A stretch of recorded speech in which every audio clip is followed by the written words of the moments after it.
اپنی زندگی میں اللہ کی مدد کی طرف بڑھیں، مالک کی مدد کا حصول اختیار کرنے کی کوشش کریں، اللہ کے ساتھ اپنے آپ کو جوڑیں۔ اگر اللہ کی مدد نصیب ہو، یہ جو ہم جتنا ڈرتے رہتے ہیں، سہمے رہتے ہیں، پریشان رہتے ہیں کوئی کیا کر دے گا، ہمارے ہاں نا ہر شعبے میں معاذ اللہ ایک مافیا ہے، الا ماشاء اللہ۔ وہ مافیا کہتا ہے میرے ساتھ ملو گے تو میں چلنے دوں گا، ورنہ میں نہیں چلنے دوں گا، مارکیٹ میں آ ہی نہیں سکتا فلانا بندہ، چونکہ یہاں ہمارا قبضہ ہے۔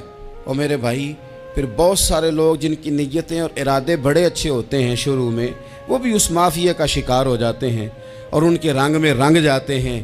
یاد رکھنا، کسی شخص کی بلیک میلنگ کا کبھی شکار نہ ہونا، کبھی کسی کی میٹھی اور مسجع مکفہ باتوں کا شکار نہ ہونا۔ کوئی کیا کر سکتا ہے اگر اللہ مددگار ہو تو؟ جس کو رب کریم اٹھانا چاہے اسے کوئی گرا سکتا ہے؟ ہم یہ ڈرے ڈرے سہمے پریشان فیصلہ کرنے کی طاقت نہیں، مجھے چلنا چاہیے کہ نہیں، اٹھنا چاہیے کہ نہیں، کرنا چاہیے، اٹھ باندھ کمر کیوں ڈرتا ہے؟ پھر دیکھ خدا کیا کرتا ہے۔ حضرت عبداللہ ابن عباس فرماتے ہیں میرے نبی پاک علیہ السلام نے میری تربیت فرمائی، حضور نے میری تربیت فرمائی، اور محبوب پاک علیہ السلام نے فرمایا عبداللہ یاد رکھنا، یہ نوجوان دوست میری بات لکھ لیں، پریشان لوگ میری بات لکھ لیں، جن کے پاس قوت فیصلہ نہیں وہ اس بات کو لکھ لیں۔ حضرت عبداللہ ابن عباس فرماتے ہیں میرے نبی پاک علیہ السلام نے مجھ سے فرمایا تھا عبداللہ سن، اگر ساری دنیا مل کے تیرا کوئی نفع کرنا چاہے کر نہیں سکتی جب تک میرے رب کی رضا نہ ہو، اور فرمایا ساری دنیا مل کے تیرا کچھ بگاڑنا چاہے تو عبداللہ بگاڑ نہیں سکتی جب تک رب کریم کی حکمت کا تقاضا نہ ہو۔ لوگوں سے ڈرنا، لوگوں کی طرف دیکھنا، ماحول دیکھ کے اپنے راہ کا تعین کرنا، ہر بندے کے خیالات کے مطابق ڈھلنے کی کوشش کرنا، فلانا نہ ناراض ہو جائے، فلانا نہ ناراض ہو جائے، وہ جس نے ہونا ہو جائے، بس رب رسول ناراض نہ ہو۔ اپنی زندگی میں اپنے مالک کو مولا جان کے، بل اللہ مولاکم، اللہ تمہارا مولا ہے، وَهُوَ خَيْرُ النَّاصِرِينَ، وہ بہترین مددگار ہے۔ توجہ جب بھی کریں رب کی جانب کریں، اپنے دل کا قبلہ درست رکھیں، سوچوں کے زاویے سیدھے رکھیں۔ میرے بھائی مالک جب بندوبست کر دے نا، جب مالک بندوبست کر دے پھر ایسا بندوبست کرتا ہے کہ لوگوں کے پاس نا چارہ نہیں رہتا۔ حضرت مریم رضی اللہ تعالی عنہا پاک باز تھیں، مسجد میں رہی تھیں، پر مالک کی حکمت کے تقاضے بڑے عجیب ہیں نا۔ پھر جناب مریم کو اللہ تعالیٰ نے بغیر شوہر کے اولاد عطا کر دی۔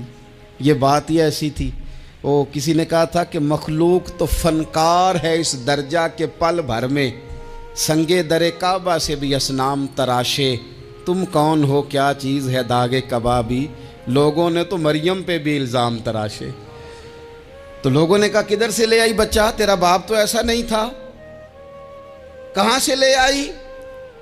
اللہ کرے میں آپ کو سمجھا سکوں، ذرا اپنے آپ کو وہاں کھڑا کریں کہ ایک پاک باز عورت، پاک باپ کی بیٹی، طیب ماں کی بیٹی، اور اللہ کے گھر میں پرورش پانے والی خاتون، ایک وہ وقت اور ایک یہ وقت کہ اس عورت کو کٹہرے میں کھڑا کر کے پوچھا جا رہا ہے کہ معاذ اللہ تیری گود میں بچہ جائز نہیں ہے، کہاں سے لائی ہے؟ اب خود سے صفائیاں بندہ کتنی کو دے، کتنی کو وضاحتیں کرے۔ اور میں نے تو اپنی زندگی میں دیکھا ہے زیادہ وضاحت دینے والے کو بھی لوگ جھوٹا سمجھنے لگ جاتے ہیں، زیادہ وضاحت دینے پر بھی لوگ کمزوری کا اظہار سمجھتے ہیں کہ کمزور پڑ گیا۔ آپ صلح کی کوشش کرتے ہیں، سامنے والا بزدل سمجھ لیتا ہے، زیادہ وضاحتیں بھی کمزور کر دیتی ہیں۔ اب حضرت مریم کو کٹہرے میں کھڑا کر کے کہا بچہ کس کا ہے؟ تو پھر خدا بندوبست جب کرے، اللہ جب مددگار ہو، تو پھر حضرت مریم کی گواہی درختوں سے نہیں دلوائی، اس نے پتوں سے نہیں دلوائی، پھر فرشتے نہیں بھیجے۔ حضرت مریم کہنے لگی مجھ سے نہ پوچھو، وہ جو پنگوڑے میں ہے اسی سے پوچھ لو، ان سے پوچھو نا، وہ کون ہے پوچھ لو، ان سے کر لو سوال۔ انہوں نے کہا پنگوڑے میں چند دنوں کا بچہ، یہ جواب دے گا؟ مددگار تھا رب، ان کی برات کا اعلان کرنا تھا مالک نے، اور جب مالک اعلان کر دے، جب مالک تیری صفائی دینا چاہے، جب مالک تجھے دنیا کے سامنے نکھارنا چاہے، تو پنگوڑے میں لیٹے حضرت عیسیٰ بول کے کہنے لگے انی عبداللہ آتانی الکتاب، فرمایا میں اللہ کا بندہ ہوں، رب نے مجھے کتاب عطا کر کے نبی بنا کے دنیا میں بھیجا ہے، میں اللہ کا بندہ ہوں، کتاب لے کے آیا ہوں، نبی بن کے آیا ہوں۔ پھر پنگوڑے سے اعلان ہو گیا، پھر بچہ بول پڑا۔ اور یہ ایک دفعہ نہیں بات ہوئی، یہ بنی اسرائیل میں ایک جریج نام کے شخص بھی تھے جو نماز پڑھ رہے تھے، بعض نے لکھا ہے نفل نماز تھی، اماں نے پکارا تو آئے نہیں، تو ماں کے منہ سے نکل گیا تو اتنی دیر تک مرے گا نہیں جب تک کسی بے حیا عورت کا منہ نہ دیکھ لے۔ تو وہ عبادت گزار تھے، لیکن لوگوں نے ان کی عبادت، ریاضت، پرہیزگاری کو نہیں دیکھا، بس ایک عورت کو بھیج کے الزام لگوا دیا۔ وہ عورت آیا جایا کرتی تھی، اب آ جاتی ہیں عورتیں، مسئلہ پوچھنے کی نیت سے بھی آ جاتی ہیں۔ ماحول میں کچھ جگہ ایسی بھی ہیں جہاں عورتیں دم کرانے کے بہانے آ جاتی ہیں۔ وہ خاتون آتی جاتی تھی اس خانقاہ پہ، آستانے پہ، یہ بخاری میں موجود ہے۔ پھر اس نے کہا میری گود میں جو بچہ ہے یہ انہی کا ہے۔ مجھے بتائیں کیسے بندہ وضاحت دے؟ حالات خراب ہو گئے، لوگ کٹیا جلانے لگے، ماحول اور طرح کا بن گیا۔ میرے نبی پاک علیہ الصلوۃ والسلام فرماتے ہیں پھر اس رب کے بندے نے کہا مالک تو کریم ہے، تیری مشیت کا تقاضا آیا جو میری ماں نے جملے بولے تھے، پر اب میں وضاحت دینے کے قابل نہیں رہا، اب تو ہی کرم کرے گا تو دروازہ کھلے گا۔ تو وہ چند دنوں کا بچہ پنگوڑے میں بول کے کہنے لگا میں اس درویش کا نہیں، میں تو فلانے چرواہے کا بچہ ہوں، وہ جو بکریاں چراتا ہے۔ رب کی مدد کو پکاریں، اپنے ساتھ اپنے مالک کی مدد کو شامل کریں، تھوڑے رزق پر بھی گزارا اچھا ہونے لگ جائے گا۔